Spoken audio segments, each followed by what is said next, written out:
Okay, good day. So, may dinala ditong unit. Click 150. Ang problema, ayaw mag-start. Nagre-redondo lang. Pinalitan na to ng iba't ibang parts. Okay. Ayon sa customer, ay pinalitan ng CKP sensor. At ganoon din sa may harness ECU. So, nakita na natin ang sakit kung ano. Gamit ang ating manual at siyempre ang kanyang injector putol ang isang linya.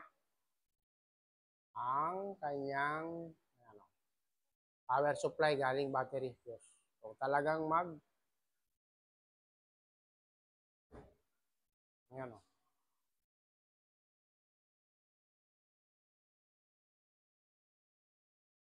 So okay. Sana ito lang at wala na. Sana hindi nag-short circuit ang ECU. So ito chinik ko na to. Lahat ng supply nito ito. Nakakunik lahat isang supply.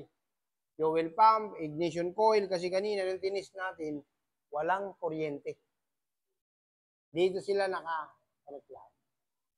So, sana, yun lang, para matapos na itong problema mo. So, dahil nakita ko na yung putol, kakain muna ako. Para mamaya pagbalik,